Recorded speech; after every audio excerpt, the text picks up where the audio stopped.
अस्सलाम वालेकुम क्लास 5। आज हमारा लेसन है क्लास 5 का the earth and the environment. हम 2 या 3 क्लासेस पहले इसकी ले चुके हैं। उसमें हमने क्लाइमेट रीजन्स के बारे में सब कुछ पढ़ा था और दोनों के बारे में डिफरेंस, वेदर और क्लाइमेट के बारे में डिफरेंस भी पढ़ा था। आज मैं आपको वर्कशीट को एक्सप्लेन करूँगी कि वर्कशीट जो मैंने आपको वर्क दी है उसको किस तरह से फिल आउट करना है और उसको आप किस तरह से सॉल्व करेंगे। ठीक है, सबसे पहला जो क्वेश्चन है, कंप्लीट द फॉलोइंग सेंटेंसेस। अब ये सेंटेंसेस कुछ दिए हुए, the further we go from the equator towards the north and the south pole. अब आपको ये समझ में यकीन नहीं आ रहा होगा कि क्या लिखा हुआ है, the further we go from equator. अगर हम इक्वेटर के थ्रू, ये हमारे पास पिक्चर है जैसे, सही है।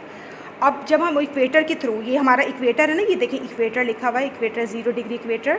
अब ये जो इक्वेटर है, हम ऊपर की साइड पे जाएंगे तो हमें गर्मी मिलेगी, गर्मी का मौसम होगा टेम्परेचर, या सर्दी का मौसम होगा, आपने ये बताना है इधर। ठीक है, the further we go from the equator towards the north and the south poles, यानी नॉर्थ से अगर साउथ पोल्स की तरफ आएंगे तो हमारे पास कौन सा मौसम होगा। ठीक है, वो आपने इसमें मेंशन करना है, कौन सा क्लाइमेट होगा ऊपर की साइड पे, नॉर्थ की साइड पे। तो नॉर्थ की साइड पे इधर ज़्यादातर कूलर होता है, यानी ठंड ज़्यादा पड़ती है, तो आपने ये चीज़ इधर ब्लैंक में लिखनी है।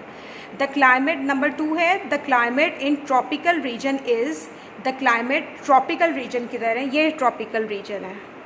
ठीक है, ये जो सेंटर का होता है। अब सूरज की रोशनी कहाँ पड़ती है, आपको देखें, आप अंदाज़ा लगाएं, अगर सूरज इस साइड पर है तो रोशनी सूरज की ज़्यादा कहाँ पड़ेगी, तो वो ट्रॉपिकल रीजन।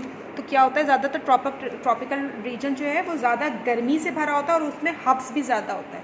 तो आपने यहाँ पे लिखना है the climate in tropical region is, ज़्यादातर क्या होता है, हॉट एंड ह्यूमिड।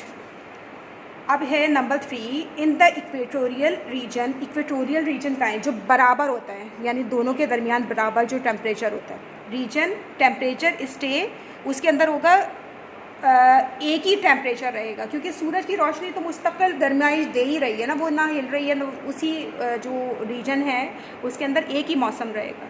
तो इसमें कौन सा मौसम पूरा साल रहेगा, इक्वल ही रहेगा, इसका नाम ही इक्वेटोरियल इसी वजह से। नंबर 4 है, the climate in the temperate region is.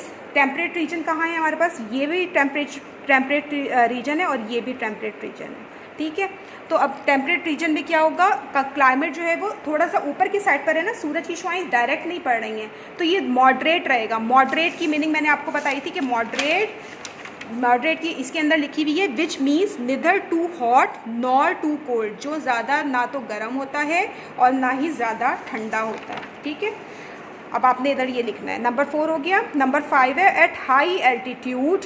Altitude जो हमारी लाइन्स है, at high altitude the climate at high, जितना ज़्यादा ऊपर जाएंगे तो हमारे पास लाइन्स कितनी मिलेंगी, ज़्यादातर ऊपर की साइड पे जाएंगे। जैसे हम नॉर्दर्न एरियाज़ की तरफ ऊपर की साइड पे जाते हैं, मूव करते हैं, तो कौन सा क्लाइमेट हमें ज़्यादातर मिलता है, सर्द मिलता है या गर्म मिलता है, तो आपने वो आइडेंटिफाई करके लिखना है। ठीक है, अच्छा नंबर 6 है, पोलर रीजन आर ऑलवेज। जो पोलर रीजन है, ये देखिए ये पोलर रीजन है और ये वाला पोलर रीजन है, जो ऊपर सबसे ज़्यादा उधर क्या पड़ती है, सर्दी पड़ती है। Coldest region in the world, coldest होता है, ये सबसे ज़्यादा ठंडा होता है। अच्छा, temperatures in the desert region range. अच्छा, उनका टेम्परेचर क्या होता है, जहाँ ज़्यादातर डेजर्ट होते हैं, सहराई इलाका होता है, उधर दिन में बहुत ज़्यादा गर्मी पड़ती है कि बिल्कुल जैसे लगता है स्किन जल रही है, लेकिन जब रात में वो 0 डिग्री पर आ जाता है, यानी उतनी ही ज़्यादा ठंड पड़ती है। तो इधर दोनों जो हैं वो आएंगे, कोल्ड एंड हॉट, दोनों जो हैं वो बराबर आएंगे।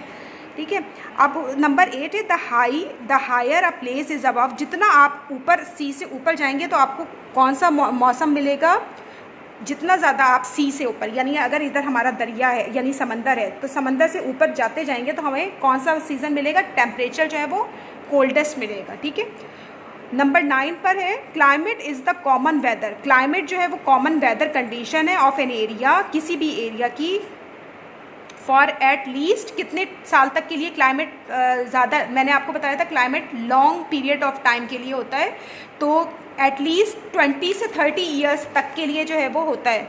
30 ईयर्स का जो पीरियड होता है उसके बाद जाके थोड़ा क्लाइमेट चेंज हो जाता है। अच्छा, मेट्रोलॉजिस्ट क्या होते हैं? मेट्रोलॉजिस्ट वो होते हैं जो मेजरमेंट करते हैं किसी भी एरिया की, और ये एक स्टेशन होता है, उसमें हर तरह के जो इंस्ट्रूमेंट्स लगे हुए होते हैं, ये लगे हुए, इसके थ्रू वो पता लगाते हैं कि किन किन इलाके में ह्यूमिडिटी ज़्यादा पाई जा रही है, कहाँ इलाके कौन से गर्म है, कौन से ठंडे हैं, ये इनका इस्तेमाल करते हैं। रेन गेज का इस्तेमाल करते हैं टेम्परेचर को नापने के लिए।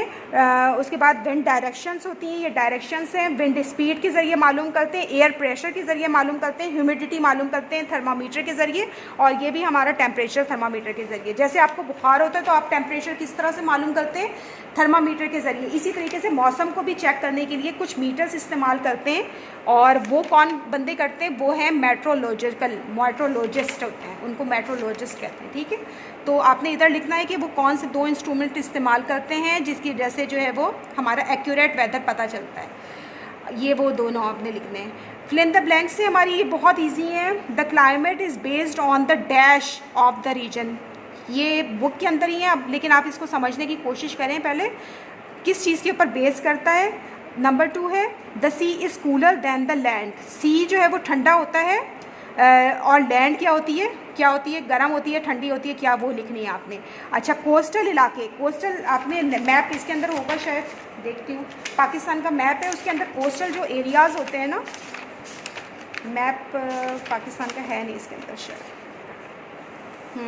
कोस्टल जो एरियाज़ होते हैं ना, वो जो समंदर से करीब होते हैं, उन्हें कोस्टल एरियाज़ कहते हैं।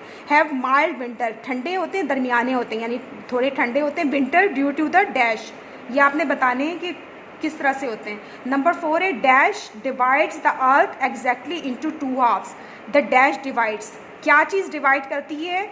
वो चीज़ लिखनी है। अर्थ एग्जैक्टली यानी कौन सी सेंटर पे डिवाइड करती है, वो इसके अंदर ऑलरेडी लिखा हुआ है, आप ज़रा सर्च कर लीजिएगा। ठीक है, ये वर्कशीट आपने सॉल्व करके भेजनी है मेरे पास, और बिल्कुल अगर आपको कोई समझ में नहीं आ रही, आप वीडियो को बार बार देखें, लेकिन गलत नहीं कीजिएगा। ठीक है, थैंक यू।